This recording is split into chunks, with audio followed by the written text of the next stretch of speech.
we can now hinge into this quadruped position. From that position, they can either go into this child's pose, or they can start into this rock back, or you'll see them lift up into this bear pose.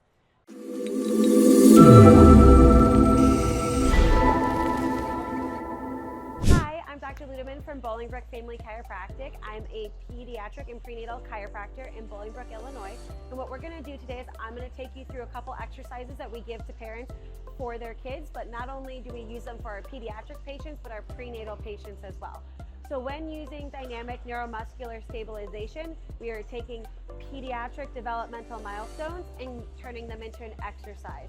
So we can use that if you have low back pain in your postpartum, if you have shoulder pain in your postpartum, but also if your pediatric patient is not progressing through their milestones, we go to the lowest level of their milestone and use that as their exercise to cue them into their next milestone pathway. So we get questions from parents all the time on how to properly do tummy time and what is the purpose of tummy time.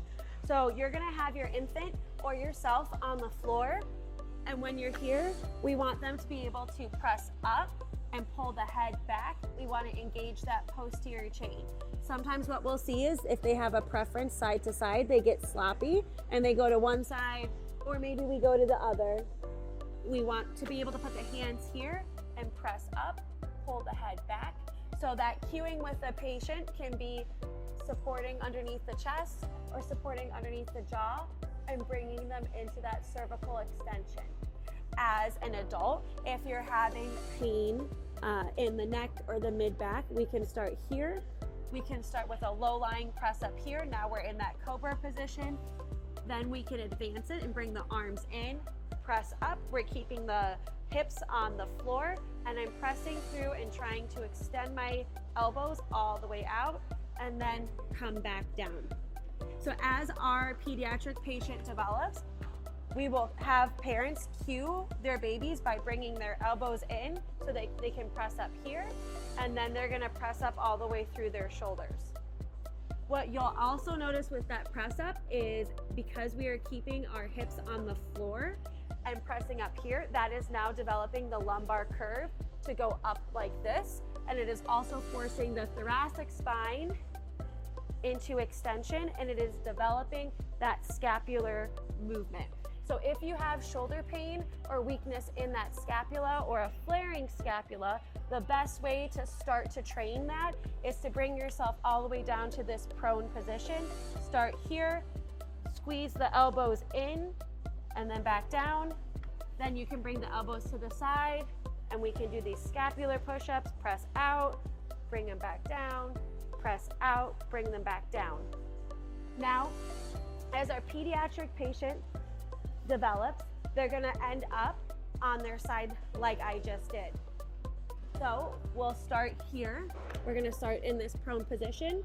We're going to have them press up, and then we can now hinge into this quadruped position. From that position, they can either go into this child's pose, or they can start into this rock back, or you'll see them lift up into this bear pose. So if our pediatric patient is stuck in that prone position, we can cue them and lift them up so that they go into that quadruped position. When we're in that quadruped position, we start to get a pelvic tilt, so we will tuck their pelvis back, and that's where you'll see a start of that cat-cow or cat-camel, but we're getting a pelvic tilt here, and this is where we learn to do our core engagement. Then as they progress through, they're gonna flex their toes and come up, or you might see them come up into this bear pose here. If we're trying to take our pediatric patient through a rolling pattern, which should happen at 4 months, we can start them on side lying.